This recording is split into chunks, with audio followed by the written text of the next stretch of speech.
Well, welcome. We will call to order the special joint meeting of the Board of Commissioners and the Redevelopment Commission Monday, August 24th, 2026. Roll call, please. Scott Alexander is absent. Jason Taylor, Michelle Graves is absent. Rob Henderson, Here. Kevin Walls, Present. Ron West. Present. Thank you. But she does that. We do have a quorum. First on the agenda are for consideration approval of our meeting minutes from May 26th, 2026. Were there any questions or comments? Move to approve. Second. Thank you. A motion from Kevin and a second from Ron. Any discussion?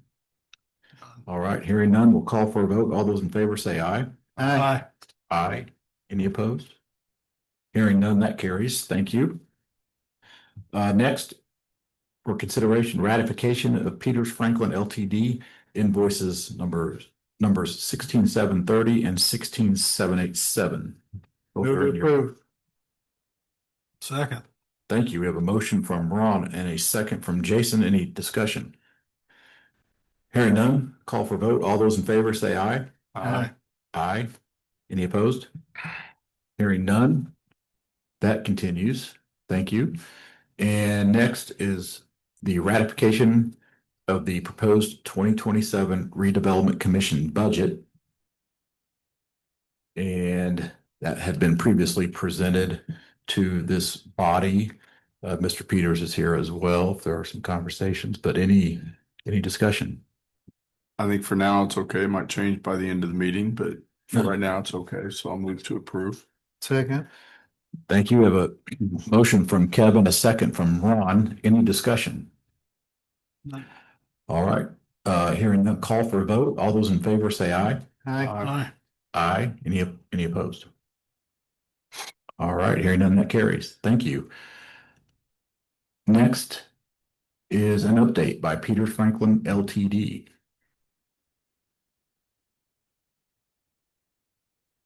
Thank you all. For the record, Jeff Peters. We talked about earlier in the year when we saw the assessed value in the tip area, the incremental capture fall significantly from 25 to 26, and have been working with your software vendor trying to determine what happened and what solutions might be out there and available. What we've gotten to so far is we do have a response from the software vendor, and this shouldn't be this complicated and laborious, but it's been a lot of walking around different issues and big TIF theory conversations with them. But two things that I did want to pick out. They do now and have stated that pay 26, their reallocation process was fixed to work as the state intended. So we take that to mean that it was previously done differently and someone considers it wrong through pay 2025, and that would be the state that intended to fix it. The other part is that this is the explanation for the differences between pay 25 and pay 26. So what we're working with now is trying to fully understand how that change was implemented and to try and come up with some realistic solutions as to what you might want to do to try and make things better.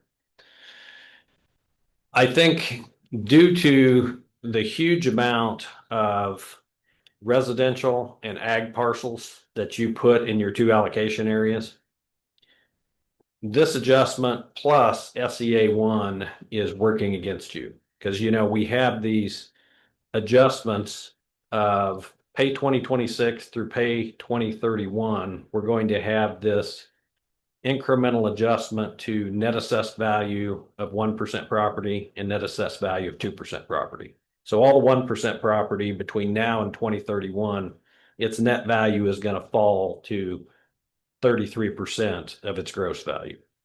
And for the 2% ag property, rental residential, all those things, it's going to fall from 100% today to 2/3 of its value.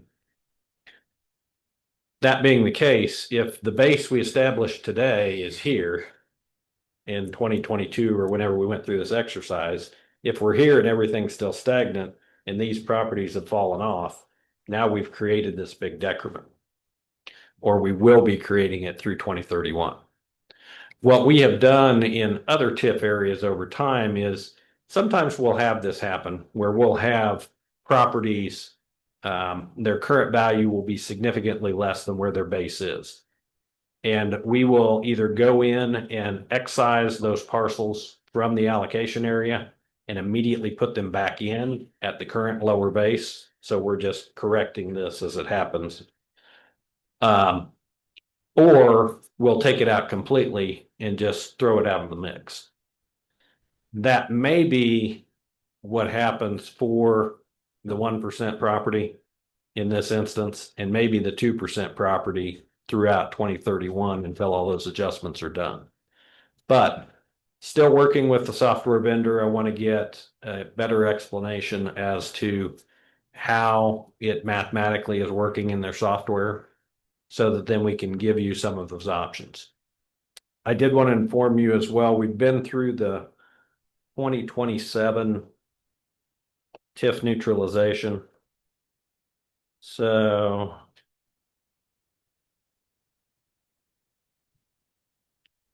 in 2025, pay 2025, your incremental capture was about 21.7 million of assessed value. In 26, it fell to 5.45 million.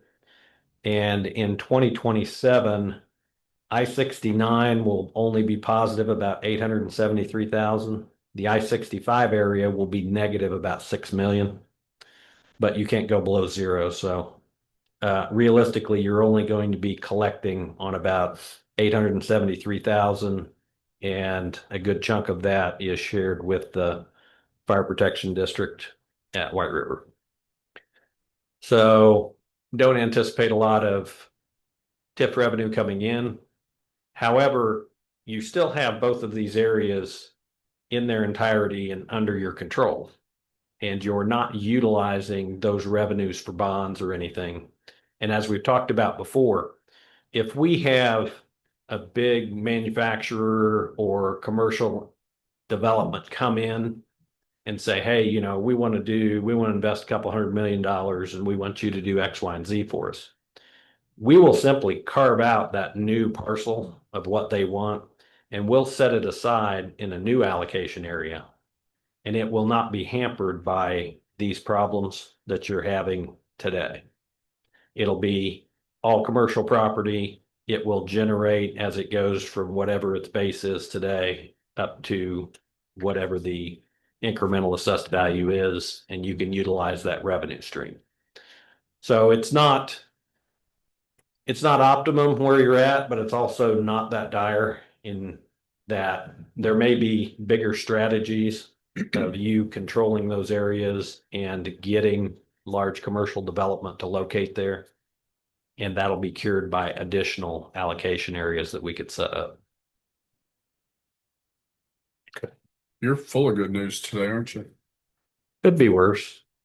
So are you suggesting, Jeff, just for clarification, that we remove the TIF from those areas? Not yet. And if I suggest it, it will be weighed against, do you want to increase the incremental assessed value, or do you want to continue to control those areas so that you can potentially locate and land a really big development and forego that other incremental assessed value and TIF revenue that flows across that point in time? Because again, you know, it depends. If you know you're going to land something big in the future, you may want control of that versus giving up that geography of your TIF area and it being annexed by someone else and undertaken as a different development, and maybe not the development that you want. Well, and you understand that's exactly why we TIFed all the unincorporated areas is to stop the annexation of the cities and towns. And omitting the county from any possible development commercially or industrially of any of those areas. And that's why I say I would only recommend it to you as an if then. Because So I don't see an advantage for us to relinquish the TIF in any of those areas. I think we would be doing if we did that is the cities would immediately annex them. yeah, what we might find out though, and again, I'll continue to investigate this with the software vendor, but we might excise those parcels. You identified big ag parcels that are now residential developments, entire housing divisions. Those are never going to pay you any TIF dollars. Right. So those we might want to excise because Yeah, if it's really already in doubt, we're not developed. going to want it anyway. Yeah, if it's already developed. Yeah. Yeah, that would make sense. So that'll probably be a third option once I get all the answers that we want from the software vendors. So we need to wait till you get the answers you're looking for. I would, our deadline would be to fix it by the end of the year because any changes we make by December 31 of this year goes back to the base January 1, 2026. All right. Okay. Very good. Any further questions or conversation with Jeff? No.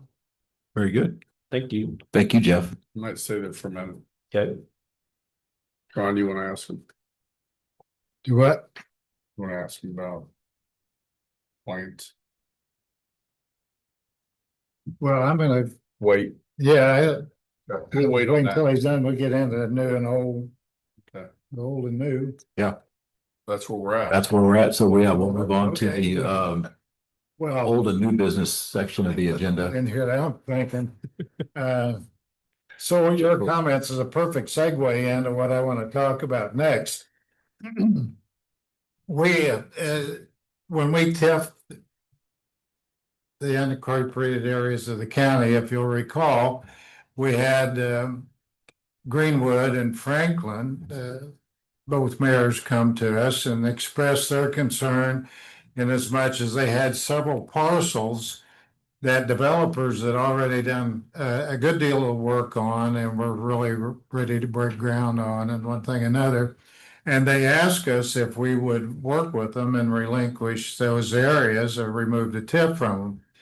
And we did, as a way to accommodate the Franklin and Greenwood for the development that they were in the process of recognizing. At the same time, Whiteland had 6 or 7, what is call them island parcels, are surrounded by the town, but still considered in the unincorporated area. And they asked us if we would do something with those also. And in our January 2023 meeting, the RDC voted to do that. And we asked Whiteland to provide us the parcel numbers. Didn't get anything from them. In June of 23, Tiffany sent Carmen another email, again asking for these parcel numbers, and we didn't get anything. So just here in the last 2 or 3 months, I've been working with a developer who wants to develop a parcel of ground outside of the town limits of Whiteland. And Whiteland won't extend sewer service to him. So I contacted the town manager and she said to me that we didn't release those parcels and so they're not giving them the utility service they need. I went back and it referenced our actions in 2023. She somewhat apologized for not getting those to us. And then she did. The town of Whiteland sent us a list of over 100 parcels. Now, we were working with 6 or 7 in 2023. Here they come back with 100 parcels. So where I'm going with this is the fact that The county on numerous occasions have worked with the cities and towns on joint efforts. We've always been agreeable to work with the cities and towns, help them wherever we could. We continually get whacked, for lack of a better term, I guess, by the cities and towns in relation to our need for utility services to develop some of these areas, which we've TIFed and would obviously benefit the county. The town manager of Whiteland, her comeback to me was, why should we extend services or annex an area that we can't get any income or property tax off of? And I said, ironically, that's the same argument the county's had for years when you guys tip everything of value in the county. So that's where we're at today.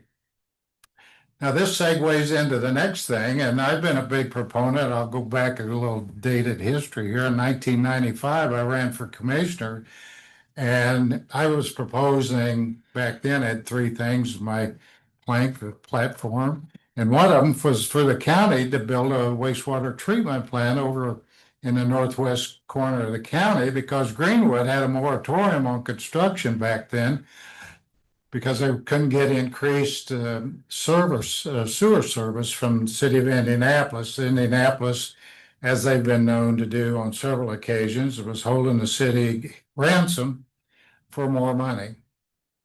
I didn't get elected, and we never built that facility. So the other two commissioners and I, we've been talking earnestly about how the county is going to proceed forward if we ever going to recognize any kind of commercial or industrial development in the unincorporated areas for lack of cooperation from the cities and towns. And we've come to the conclusion that what we're going to have to do is bond and build a couple of wastewater treatment facilities to accommodate the unincorporated areas that we see near term are potential for some early development.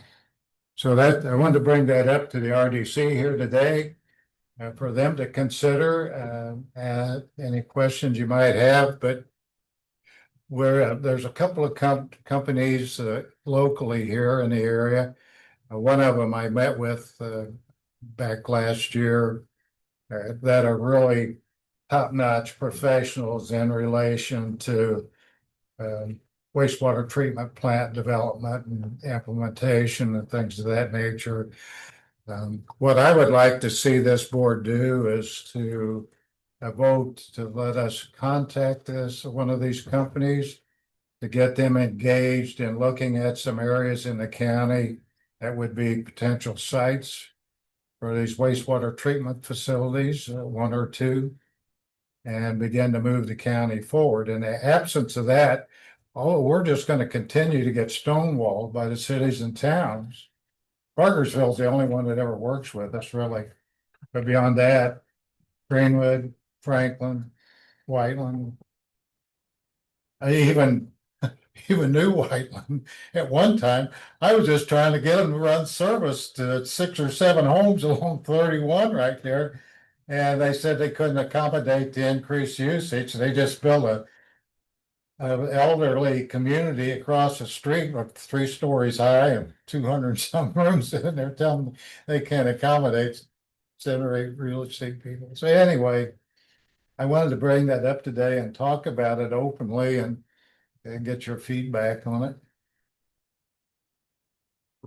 All right. Thanks, Ron, for the introduction of that topic, that matter. I know it's been kind of front and center of our main challenge, right? To really be taken seriously in the economic development world in Johnson County. So I welcome the dialogue. I think my preference then and now is to collaborate with, work with existing, but if your sense and that of the commissioners at large is we've tried and aren't getting anywhere, then I'm not opposed to seeking bids for such an engagement to evaluate, the scope of the project and what might be viable, estimated costs, and so forth.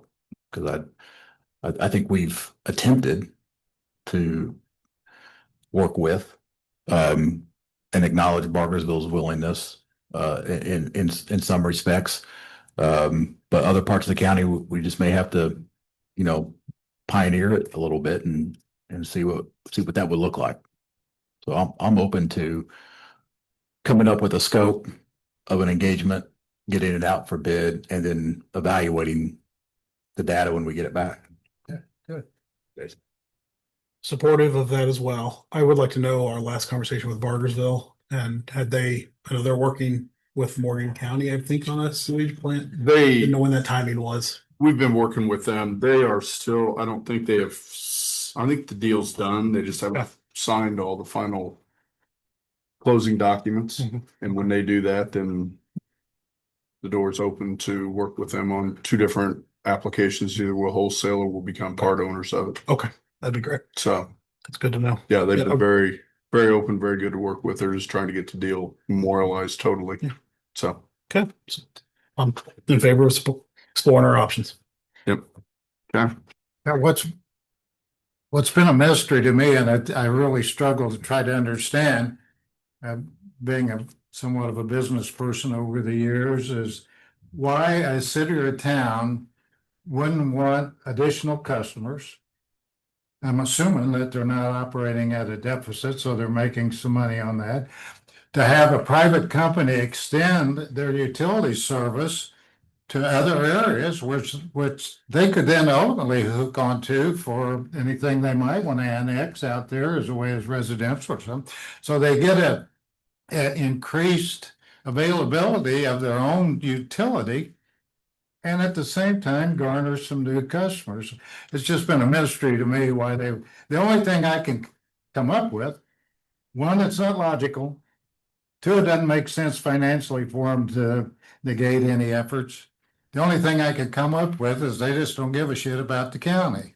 I'll just be very blunt about that. And I think that's what we've faced for years now.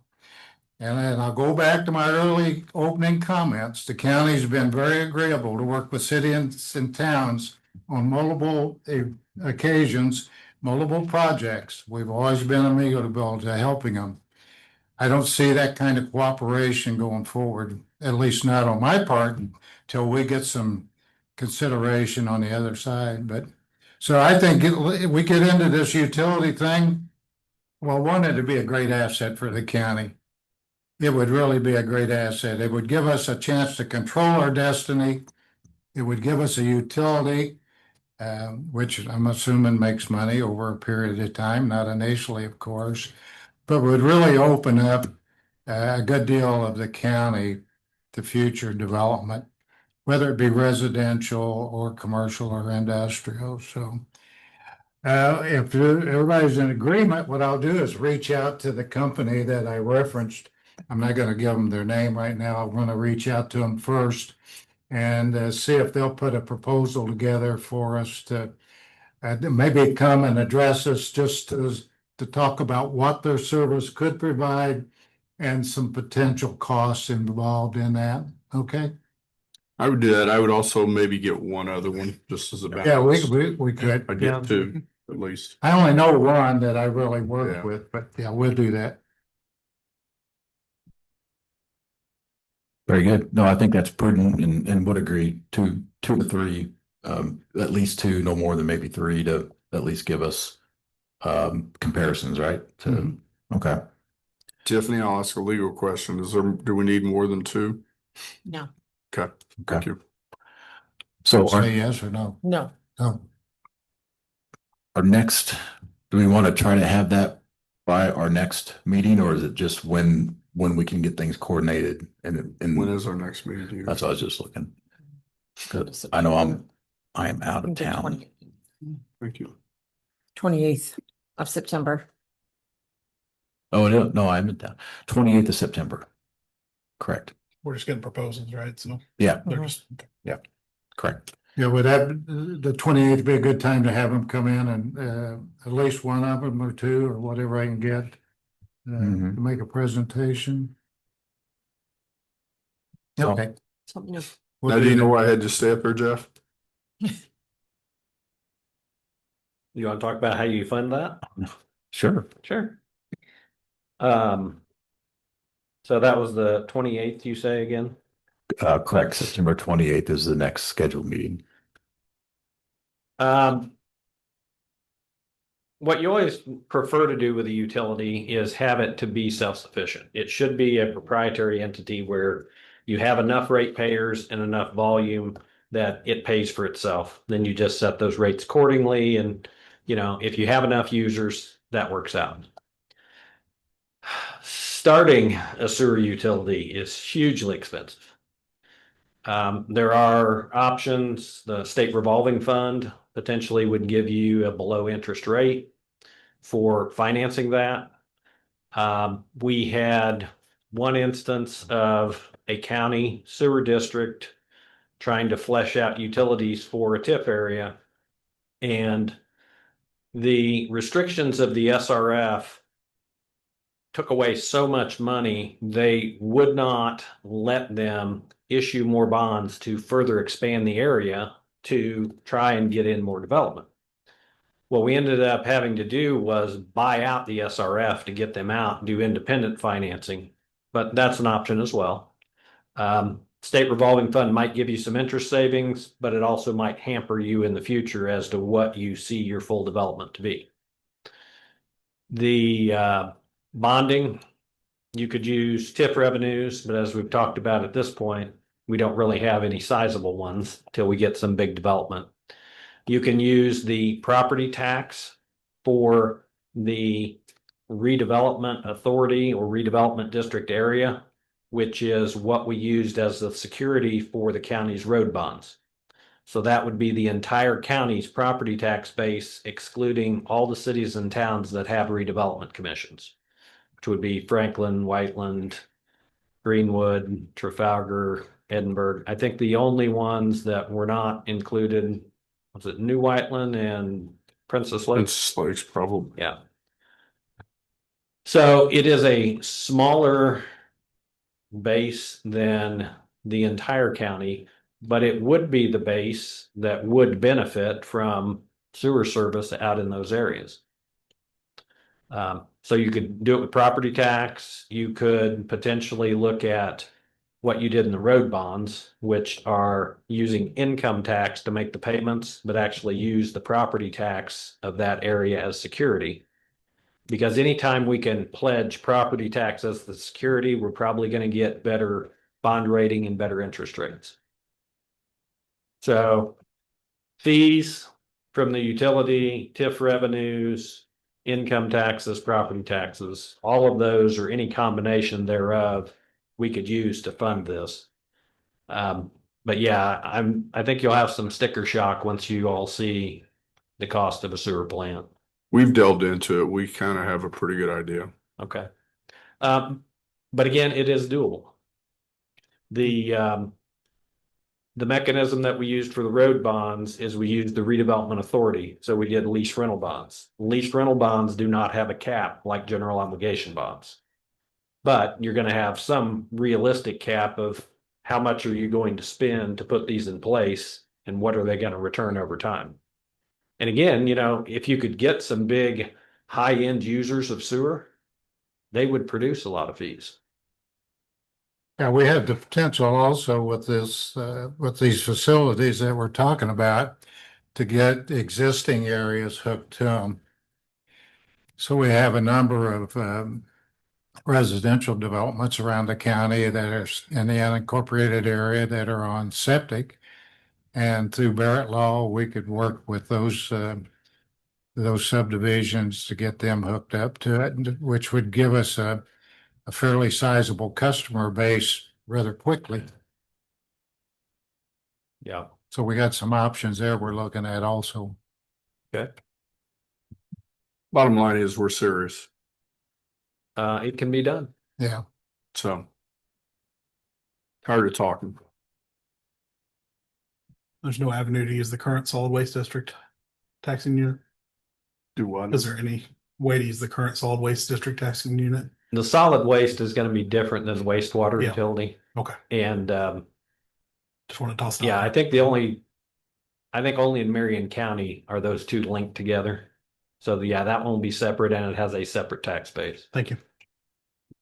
Very good. All right, thank you. Anything more on that topic today?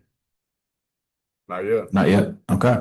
I do want to come back to one of the items Did you get anything else? from our old business, that was in our meeting minutes. There was a question or maybe a request from Ron where he asked about the, one study done by HWC Engineering regarding the flood work. If we were able to release that, share that with third parties, was there ever a follow-up? Yeah, I sent the follow-up via email Okay, and it was a no, but we can discuss. I think he wanted a little bit more information, but they do own the rights to the Yeah, information. as Tiffany said, apparently HWC claims they own it. I don't see how they could own it. We paid them to produce it.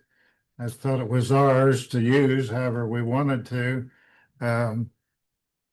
It's kind of an important document that I'd like to share with some developing people. Yep.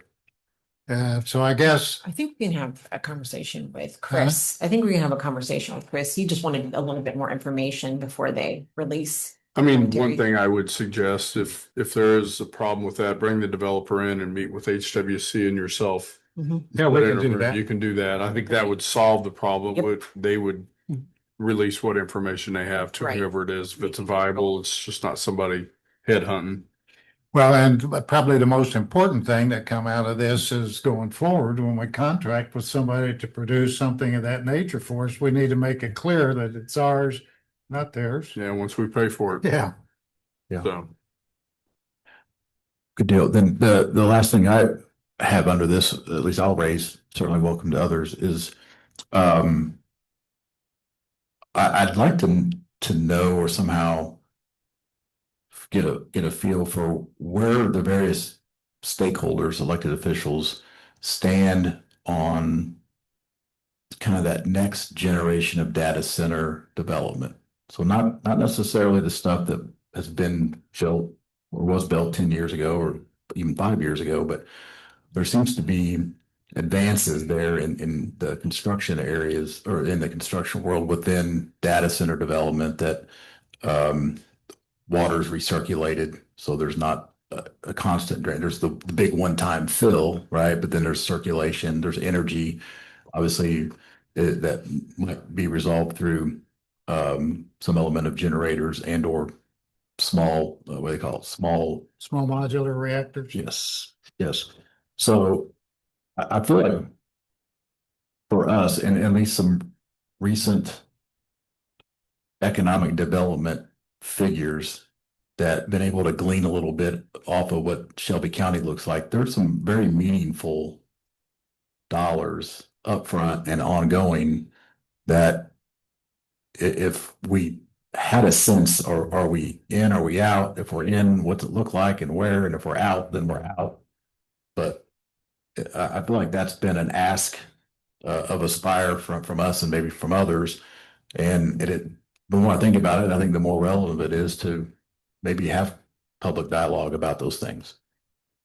Well, It doesn't have to happen today in today's meeting by any sense, but the three of us, the three commissioners, were open to looking at any kind of a proposal that might come forward in relation to data centers. The thing that we're questioning, and of course is the most important, is the phone's going off. One, can it be a benefit to the overall community? Secondly, is there no clear detriment to adjacent property owners and or the community in general? So I'll reference the water usage as an example. And what we're finding out in our research with data centers is they're using a reclamation system, which minimizes the amount of water that they require. They are doing these small modular reactors. And in many cases, they're able to produce excess energy, which is then sold off to the grid, which actually helps residents in the area and can actually lower their electric bill. The research I've been doing a lot of. I just attended a seminar on data centers 2 weeks ago. The thing that I've learned is that they don't necessarily have to be these huge behemoth buildings taking up 600, 700, 800 acres of ground. The state of Ohio has 252 data centers. Indiana's got over 100 already, but over 252, and some of them I saw were in commercial areas, nice, beautiful buildings, landscape. I mean, really attractive. Probably somewhere in the 500,000 or 600,000 square foot range, something of that nature.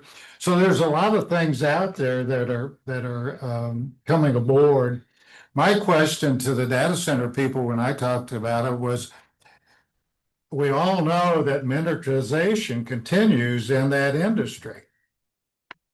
If you don't think so, look at the big old computers they used to have, and now it's in your phone, your hip pocket, or whatever. And I was just concerned that they build these mega buildings, and then what do you do with it as that industry shrinks? In fact, matter one building that's already in existence that a data center company built, they're only occupying about 25% of it. So they're already recognizing that also. But let me give you some numbers. A mayor, and I'm not going to mention his town, but it's up north. They got a data center.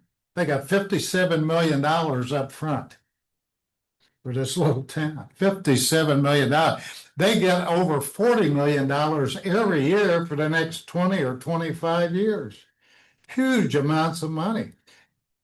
I can't even begin to think of what all the good we could do for the people in Johnson County with that kind of revenue.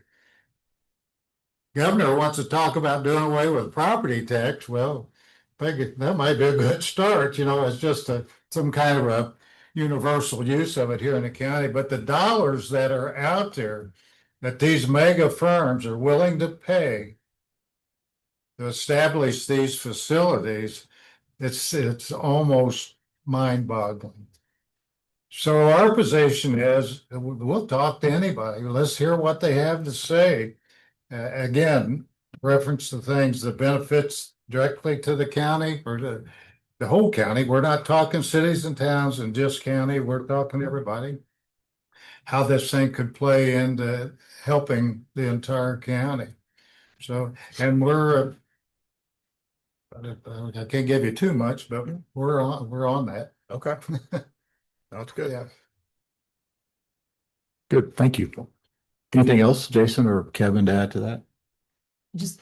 Well, you know, Morgan County, they've got one. They just put it up down in Monrovia, and they got just under $50 million up front. And they continue to get up in, I think, 40-some million dollars a year range going forward. Huge amounts of money. Jasper County, comparable kind of thing. I think up in Lake County, they did something similar. There's been several of them around the state. And I'd hate to see Johnson County lose out if there's some areas where we could accommodate that and be a direct benefit. If we get our emails. Yeah. No data centers, you guys will kick that off us and drag you down a rope, yeah, those kind of things. But we're seriously looking at them. Okay. Very good, thank you. Can I clarify one thing? We talked about for the report from HWC, the report that we're talking about, the issue is that it was done in an executive session. We never formally adopted it for the RDC as a body in a public meeting, and that's why they don't want to, so they'll meet. But if you want to adopt it formally in the public meeting, then that's then it's public record. What are we adopting? Our position on the HWC report from last year that you were discussing that you wanted to release. You only heard about it in executive session. You never adopted it as the formal body in the public meeting for RDC, and that's why it wasn't releasable. I didn't get what we didn't adopt. The HWC report. Oh, the HWC. Yeah, you know I can't hear. I So, got these things cranked up. so if you, that was really the issue why it wasn't releasable, not because they wouldn't, it's just you only did it in executive session, so. I think the best thing now, if you want to do a one-on-one with Chris, or we can bring him back at a public meeting and adopt it that way. But that was, I just wanted to clarify, Can we adopt it now under old business? no, Okay. okay. We do it next time, maybe. I'll say if there's a willingness to consider it for the September 28th agenda, then Yeah. we can talk about it then. Yeah, give the company a chance to be a part of it if they'd Yeah. like to be. Yeah. Okay. Very good. Thank you, Tiff. Anything else from you folks? Okay. Well, that takes us through, well, actually our invited guests. We do at this time of the agenda, welcome the Aspire group if there are any updates to share.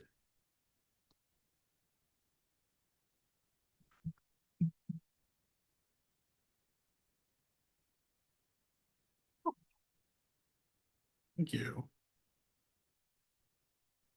I'll say I was able to attend last week's meeting. It was really good information shared. They brought in an outside party to share some information, really opened our eyes on some topics. So sure should get into that. Thank you Oh, for yeah, attending sure. that, Jason. Yep. Yeah.